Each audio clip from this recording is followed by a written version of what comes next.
레트로스러운 이런 기믹이 들어가야 참 재밌는데, 요새 또 이런 기믹이 들어가 있는 게임기가 또 나왔어. 와, 페라리 기믹. 이야.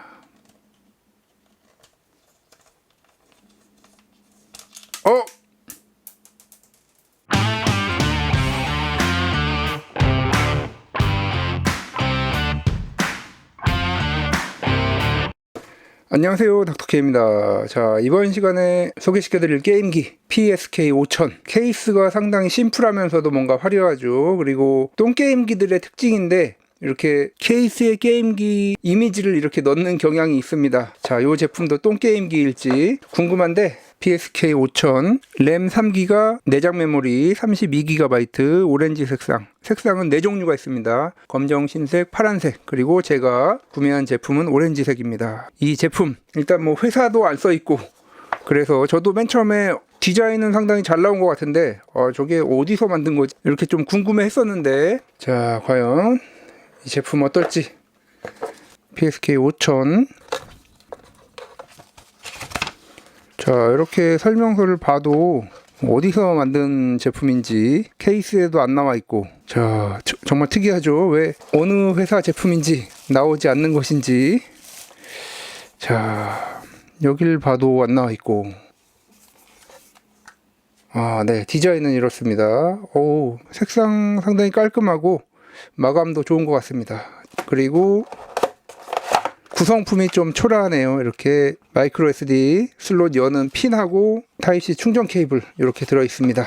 이 PSK 5000, 제가 이 제품 궁금해서 산 이유, 모드 스위치입니다. 요게 궁금해서 샀는데 돌리는 맛은 있네요. 마치 페라리 그런 차에 있는 모드 셀렉터와 비슷하죠. 자, 이렇게 돼 있고, 공식 스펙 나와 있는 거 살펴보면 AP, CPU는 헬리오 G85입니다. 그리고 GPU 말리 G52. 지난번에 리뷰했었던 RG 로테이트와 같은 GPU죠. 그렇다면 게이밍 성능은 비슷할 것으로 생각이 됩니다. 그리고 디스플레이 5인치 풀 HD 디스플레이입니다. 해상도가 5인치인데 1080p. 와. 그리고 밝기는 520니트로 되어 있고, 메모리 박스에서 살펴본 것처럼 램 3GB, 내장 메모리 32GB, 그리고 마이크로 SD 512GB까지 지원이 됩니다. 네, 그리고 배터리 4000mAh의 배터리, 그리고 15W 고속 충전이 지원이 됩니다. 자, 이렇게 스펙 살펴보셨고, 자, 키감, 방향키는 약간 또각또각 거리는데 버튼은 약간 고무 느낌입니다. 이 셀렉트 스타트 버튼은 마이크로 스위치를 사용한 것 같고, L2, R2가 없죠. L1, R1 밖에 없습니다. 이것도 마찬가지로 마이크로 스위치가 사용된 것 같습니다. 자, 그리고 3.5mm 이어폰 잭이 있죠. 마이크로 SD 슬롯이 보통 이런 게임기들은 그냥 열려 있는데, 요거는 유심 슬롯처럼 이렇게 안에 내장되어 있는 그런 형식입니다. 아날로그 스틱도 여기에 모드 노브가 들어가 있어서 우측 아날로그가 없죠. 사실 뭐 이 정도 성능의 게임기에는 우측 아날로그가 있을 필요가 없죠. 그리고 홀 이펙트 아날로그 스틱이 사용되었다고 하는데, 뭐 조작감 한번 나중에 보도록 하겠습니다. 자, 후면 스크래치가 많이 날 것 같은 그런 재질인데, 뒷판만 이렇게 메탈로 되어 있어서 특별히 방열구가 없기 때문에 발열 제어를 위해서 요거를 사용한 것 같습니다. 그리고 1.5W 스테레오 스피커가 이렇게 들어가 있습니다. 그리고 상단에 이렇게 볼륨 버튼, 전원 버튼이 있습니다. 한번 켜보겠습니다. PSK 5000 안드로이드. 부팅 속도는 상당히 빠르네요. 네, 이런 TV 박스형 안드로이드가 들어가 있습니다. 그리고 기본적으로 PSP라든가 ESD도 깔려 있고, 레트로와크, 뭐 문라이트 이런 것들, VLC 미디어 플레이어들이 깔려 있고, 구글 플레이 스토어는 없네요. 서드 파티 스토어가 이렇게 들어가 있습니다. 어느 회사의 제품인지 알 수가 없어서 제가 찾다 보니까, 제가 알리익스프레스에서 구매한 페이지에는 뭐 그런 회사가 안 나와 있어서, 판매 페이지가 상당히 여러 종류죠. 여러 가지죠. 자, 근데 여기 보시면 게임 MT라고 되어 있는 게 있습니다. 그래서 제가 지난번에 리뷰했었던 제품 E6 플러스, 이 제품도 뭐 그렇게 알려져 있지 않은 제품이었고 유튜브에 리뷰도 별로 없던 제품인데, 여기만 봐도 이렇게 게임 MT 써있죠. 뭐 측면은 없지만, 그리고 열면 아예 게임 MT 이렇게 종이도 넣어줍니다. 자, 그리고 게임기는 지금 안드로이드를, 공식 안드로이드가 아닌 원래 리눅스로 나온 게임기인데 해외 유저가 만든 그런 안드로이드를 올린 것이기 때문에 여기서는 뭐 게임 MT라는 걸 볼 수는 없지만 마이크로 SD에도 이렇게 게임 MT라고 써서 보내주기 때문에 이 제품도 상당히 마음에 들었던 제품이죠. 리눅스 게임기로 나왔는데 화면 터치가 되고 안드로이드도 깔리고 그 다음에 리눅스 프론트엔드를 깔아서 듀얼로 사용할 수 있는 아주 정말 마음에 들었던 제품인데, 그래서 제가 게임MT 공식 웹사이트에 들어가 보니까 여기 제품이 있네요. 게임MT사 제품이 맞는데 왜 이렇게 판매 제품에는 회사를 알 수 있는 내용이 하나도 안 들어가 있는지 이게 참 의문입니다. 자, 그러면 이 제품 무게 딱 들었을 때도 상당히 가볍습니다. 무게감이 거의 느껴지지 않는 상당히 가벼운 게임기인데 스펙상으로는 200g이라고 나왔지만 실제 측정은 198g 정도. 그리고 외형은 이렇게 딱 봤을 때는 뭐 PSP 같기도 하고 비타 같기도 한데, 이렇게 비타와 비교해 보면 비율은 PSP죠. PSP와 비교를 하면 또 PSP 같기도 하고 PSP와 비타를 합쳐놓은 듯한 그런 디자인이죠. 외형은 이렇고. 자, 세팅. 안드로이드 12가 사용되었습니다. 그리고 이렇게 디스플레이에 들어가면 이 성능 노브에 LED 밝기를 이렇게 변경하는 설정이 이렇게 들어가 있습니다. 100% 좀 밝죠. 그리고 각종 센서들 뭐 이런 회전 가속 센서도 들어가 있고, 자, 그리고 가끔 중국산 게임기 중에 이렇게 언어가 영어와 중국어밖에 지원 안 되는 제품들도 있는데 한글 지원도 잘 됩니다. 한글 키보드도 이렇게 잘 나옵니다. 캘리브레이션을 한번 해보면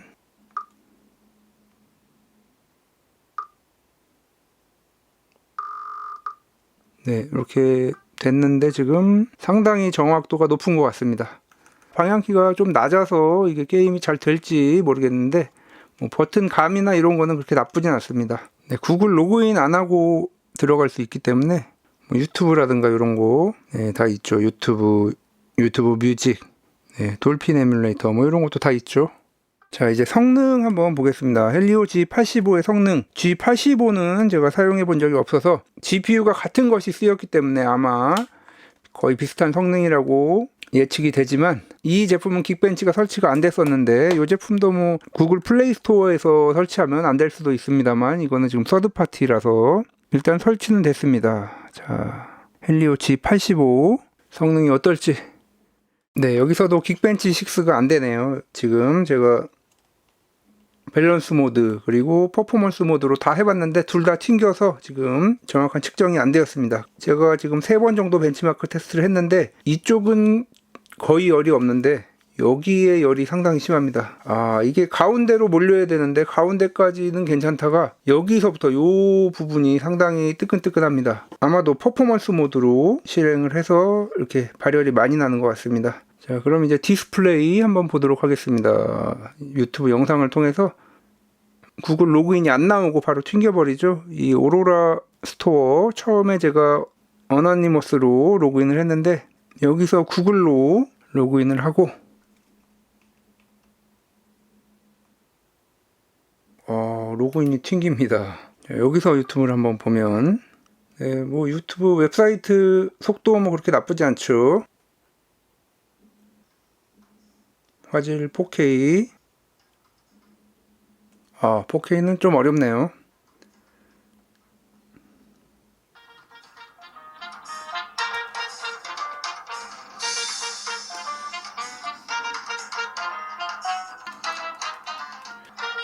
음질은 나쁘지 않은데 음량이 많이 작습니다. 1.5W라고 하는데 생각보다 많이 음량이 낮네요. 자, 그리고 지금 밝기가 상당히 밝게 되어 있는데 최고 밝기가 이 정도. 이 가격대 게임기 중에 디스플레이 퀄리티는 정말 좋은 것 같습니다. 이 가격이 맞나 싶을 정도로. 여기서 끊기죠. 그러면 한번 퍼포먼스 모드로. 퍼포먼스 모드도 안 되는군요. 아직 1440p까지는 플레이가 됩니다. 저가형 게임기 화질 중에 제일 좋지 않나 이런 생각이 듭니다. 퍼포먼스 모드로 놓으니까 여기 바로 열이 올라오네요. 자, 밸런스 모드로 놓고 이제 그리고 디스플레이가 지금 최대 밝기로 해야 이 정도인데 보통 많이 하는 한 70%대 이 정도로 놓으면 너무 어둡죠. 적어도 한 90%는 놔야 좀 봐줄 만한 그런 밝기입니다. 이게 520니트가 아닌 것 같은데 디스플레이 퀄리티는 정말 좋은데 베젤이 좀 아쉽죠. 베젤이 두께가 너무 두껍습니다. 자, 그럼 이제 본격적으로 게이밍 한번 테스트 해보도록 하겠습니다. 마이크로 SD 슬롯에 게임을 넣고, 일단 뭐 내장 메모리가 32GB 밖에 안 되기 때문에 마이크로 SD에 게임 넣는 건 거의 필수겠죠. PSP 게임들이 여기에다 이렇게 뜨네요. 네, 이런 시스템은 상당히 잘 해놓은 것 같습니다. PSP를 염두에 두고 나온 게임기라서 PSP 롬을 그냥 바로 읽어오는 이런 거는 정말 좋은 것 같습니다. 꽉 찬 화면으로 이렇게 나오고 각종 키들이 있는데 이렇게 설정 바로 들어갈 수 있고 벌칸에 PSP 2배로 되어 있습니다. 요건 좀 불편하네요. 여기가 뒤로 가기가 여기 있어서 셀렉트와 스타트가 좀 헷갈립니다. 여기 홈키도 여기 있고. 네, 프레임 60프레임 잘 나오죠.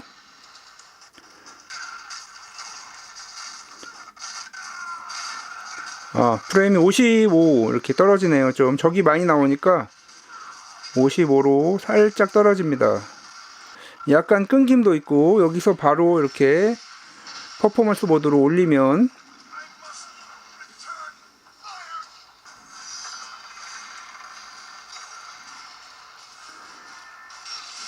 네, 거의 60프레임에서 딱 고정되죠.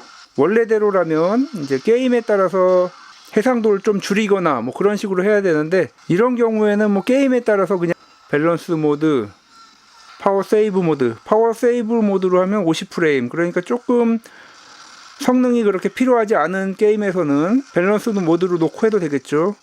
여기서는 바로 이렇게 올려서 거의 완벽하게 PSP가 돌아가는 게임기라고 보시면 되겠습니다. 네, PSP까지 이렇게 잘 되는 거 보셨고, 이제 다른 게임들 봐야 되는데, 이게 지금 여기가 너무 뜨겁습니다. 여기가 지금 온도를 한번 측정을 해봐야 되겠네요. 네, 이쪽에 제일 높은데 43도, 와, 평균이 42도가 나옵니다. 뭐 이쪽으로 가면은 36도밖에 안 나오는데 이 오른쪽이 너무 뜨겁습니다. 43도. PSP만 해도 이 정도인데 요거를 과연 이 정도면 사용이 어려운 정도의 발열인데 여기가 너무 뜨거워서 어쩔 수 없이 요거는 한번 열어봐야 될 것 같습니다. 그런데 나사가 없이 만들어진 제품이라서 자, 과연 뜯는 게 쉽지 않을 것 같은데.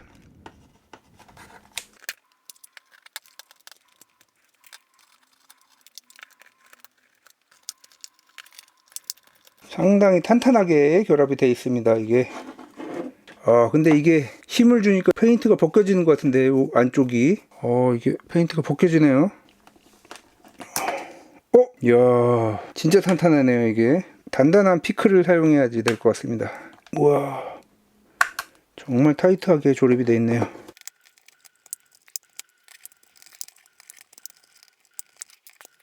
와, 이게 진짜 쉽지가 않네요. 네, 기타 피크로 여는 게 쉽지가 않아요.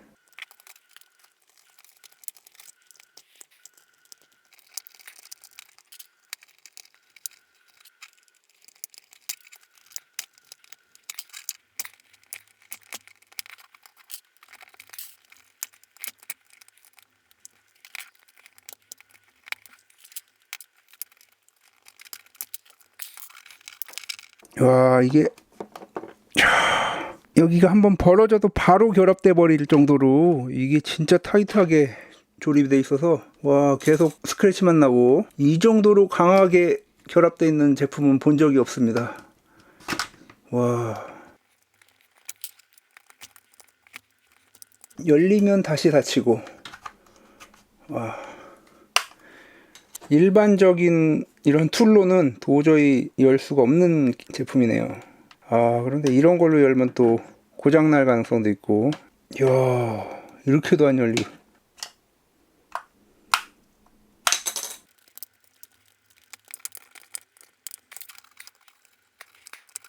와, 이 제 유튜브 사상 최고의 강적을 만났습니다. 아스트로시티 미니도 정말 어려웠지만 뜯긴 뜯었는데, 이거는 와, 이렇게 이쪽 열어놓으면 다시 여기 닫히고, 안 닫히게 뭘 이렇게 해놔도 소용이 없습니다. 원래 이런 식으로 대부분의 기기들 하면은 점점 벌어져 나가면서 반대쪽까지 그냥 자동으로 벌어지는데, 반대쪽은 아예 미동도 없고, 뭐 열려면 열겠지만 기기도 한 대밖에 없는데 파손 위험이 좀 있습니다 이게. 자, 여기를 열어야 되는데 부러지겠죠. 이 정도에도 안 열립니다. 정말 강적을 만나서 와, 틈이 생겨버렸네요. 그냥 열리는 게 아니라 살짝 벌어져 버렸습니다. 거의 뭐 그냥 뒷판을 부순다고 생각하고 해야지 간신히 열 수 있을 것 같습니다. 이게 그냥 벌어져 버렸네요. 열리진 않고. 여기도 도저히 안 되겠습니다. 포기. 그냥 열을 이렇게 퍼뜨릴 겸 그라파이트를 여기다 그냥 붙이는 게 나을 것 같습니다. 이렇게 해서.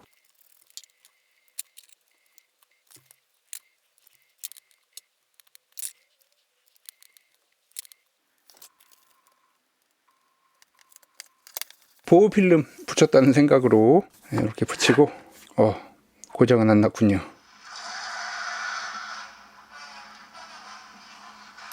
자, 온도가 살짝 떨어진 것 같기도 하고 41도, 뭐 1도 정도 떨어진 것 같은데 그렇게 열이 퍼지는 것 같지는 않습니다. 아까 전보다 뭐 1도 정도 떨어졌는데 이 정도면 뭐 게임하기 좋은 온도는 아닙니다. 41도. 뜨끈뜨끈 그냥. 자, 그럼 이제 다른 에뮬레이터들 게임과 조작감도 한번 알아보도록 하겠습니다. 자, 밸런스 모드로 놓고 여기 열다가 이 셀렉트 버튼에 뭔가 케이블이라든가 이런 게 손상이 된 것 같습니다. 이게 안 눌리네요. 요거 누르면 바로 앱으로 들어가야 되는데, 홈키는 되는데 셀렉트 여기 안 되면 아케이드 게임 할 때 동전이 안 되는데, 뭐 동전은 L3 요런 걸로 놔야 되겠죠. 자, 이거 뭐 뜯는 것도 실패하고 버튼도 고장나고. 이 리뷰를 보시고 이 제품 구매하실 분이 뭐 거의 없을 것 같긴 한데, 혹시라도 구매하실 분들은 절대 뜯지 마십시오. 뜯어서 뭔가 방열을 위한 그런 거를 해보려고 했는데 도저히 안 될 것 같습니다. 요런 거 붙이거나 아니면 여기 뭔가 그립이 될 만한 그런 뭐 스위치 라이트 그립 같은 거, 그런 거 장착해서 하시는 게 좋을 것 같습니다. 스트리트 파이터 같은 걸로 조작감 한번 보도록 하겠습니다.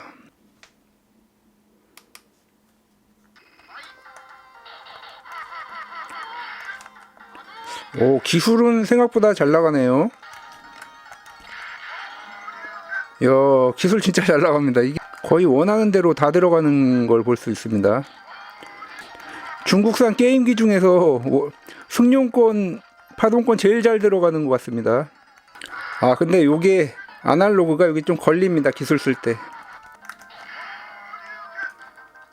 기술이 진짜 잘 나갑니다. 자, 뭐 드림캐스트 같은 경우에 잘 돌아가겠죠. 네, 밸런스 모드에서도 60프레임이 나옵니다. 뭐 파워 세이빙 모드로 하면 어떨지. 이것도 60프레임이 나오네요. 뭐 닌텐도 위 게임 어떨지 한번 보겠습니다. 뭐 지난번에 RG 로테이트와 거의 비슷하죠. 단지 화면이 크다는 장점이죠. 네, 뭐 요것도 이렇게 할만한 수준은 아니죠.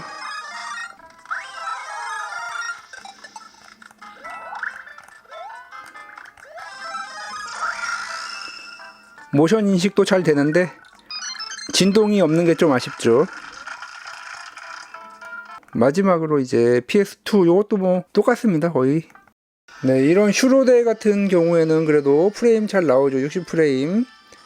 3D 액션 게임이 아닌 일반적인 이런 게임들은 그래도 어느 정도는 할 수는 있습니다.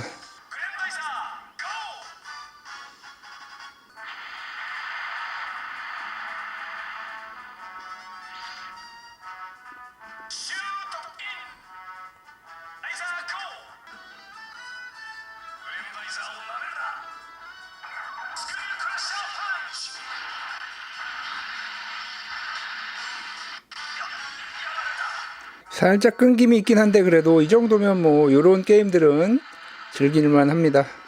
네, 화질이 좋기 때문에 여기에 맞는 게임들, 특히 PSP 위주로 한다면 정말 유용한 게임기가 되겠죠. 뭐 유튜브에 리뷰가 좀 있긴 하지만 국내에선 아직 리뷰가 없어서 제가 한번 요걸 구매를 해봤는데, 구매 안 하는 건 다 이유가 있죠. 장점이라고 한다면 정말 좋은 화질, 그리고 뭐 디자인도 그렇게 나쁘지 않죠. 색상도 잘 뽑은 것 같고 마감이 워낙 좋아서, 하지만 그 마감 때문에 분해하기 어려운 점은 있는데, 그리고 조작감도 십자키 조작감 괜찮고, 아날로그도 홀 임팩트 아날로그가 들어가서 아날로그 스틱도 상당히 좋습니다. 단점이 치명적이죠. 가장 큰 단점, 발열이 가운데 쪽으로 오지 않고 여기에 오는 거, 이쪽은 전혀 없습니다. 뭐 어떻게 분배를 좀 했으면 좋겠는데 그런 것도 안 되고, 열이 빠져나갈 구멍도 없고, 쿨링팬 같은 걸 다는 그런 개조가 있으면 좋겠지만 분해할 수도 없다는 점. 저도 분해를 한번 해보려고 했는데 액정이 파손될까봐 못했습니다. 키도 하나 고장났고, 분해해서 뭔가 쿨링 개조를 하고자 하시는 분들은 파손될 위험을 상당히 떠안고 하셔야 된다는 점, 그게 또 단점이 되겠습니다. 그리고 음량이 좀 작고, 디스플레이 밝기가 520니트가 맞는지 좀 생각보다 많이 밝지 않은 거, 이렇게 얘기하다 보니까 단점이 훨씬 많네요. 그리고 이 노브가 상당히 재밌죠. 게임마다 세팅 변경할 필요 없이 하다가 그냥 요걸로 돌려서 조정하면 되는 거, 아니면 그냥 오토로 놓으셔도 되고, 너무 많은 단점 때문에 구매는 조금 심각하게 고려하고 구매하셔야 될 것 같습니다. 가격도 뭐 그렇게 싸지 않고. 일단 뭐 발열 문제만 없다면 PSP 전용 게임기로 최고의 게임기가 될 수 있었는데, 이 엄청난 발열, 요건 진짜 어떻게 할 수가 없을 것 같습니다. 아무튼 알리익스프레스 보시면서 한두 번씩 고민하셨던 분들은 요거 보고 결정하시면 되겠습니다. 지금까지 닥터케였습니다. 다음 시간에도 더 알차고 도움이 되는 IT 정보, 리뷰, 그리고 신박한 DIY로 찾아뵙도록 하겠습니다. 구독과 좋아요도 부탁드립니다.